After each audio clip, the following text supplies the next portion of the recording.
ভারতীয় সেনায় গুরুত্বপূর্ণ পদের দায়িত্ব পাচ্ছেন মহিলারা। মোতায়েন হচ্ছে সীমান্ত। এবার আধা সেনার দায়িত্বে মহিলা আইপিএস অফিসারদের হাতে তুলে দেওয়া শুরু করেছেন নরেন্দ্র মোদী সরকার। মূলত বাহিনীর শীর্ষে মহিলা অফিসারকে সামনে রেখে ওই বাহিনীতে মহিলাদের উপস্থিতি বাড়ানোর পরিকল্পনা নিয়েছে কেন্দ্র। লক্ষ্য আগামী দিনে আধা সেনার 33% পদে মহিলাদের নিয়োগ।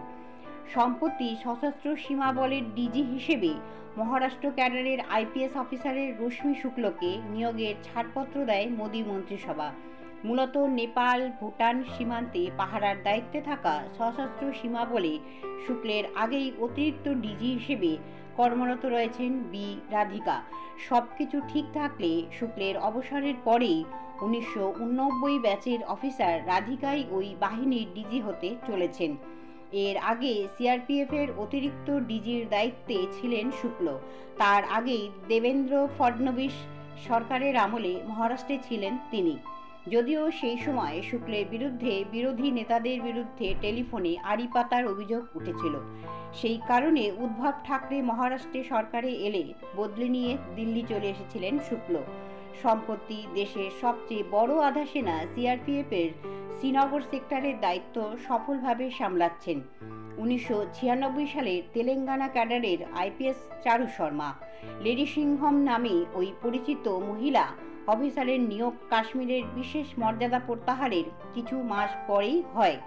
শ্রীনগর বদগাম ও গান্ডেরবাল মিলিয়ে প্রায় 22,000 সিআরপিএফের দায়িত্বে থাকা চারু 2 বছরে 69টি অভিযানে অংশ নেন, যাতে 21 জন জঙ্গি মারা যায়। কোভিডের পরে অমরনাথ যাত্রা পরিচালনার দায়িত্ব ছিলেন তিনি। এবছর রাষ্ট্রপতি বিশেষ পুলিশ পদক পান চারু।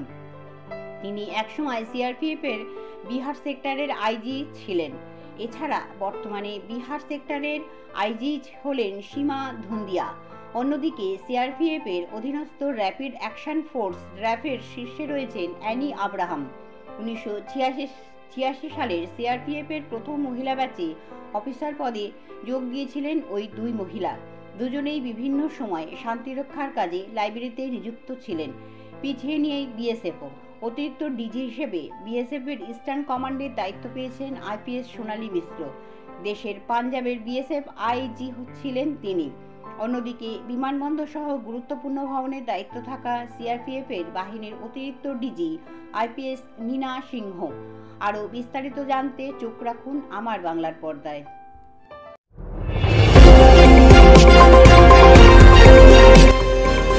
আমার বাংলা, সঙ্গে থাকুন, সঙ্গে রাখুন। আমার বাংলা।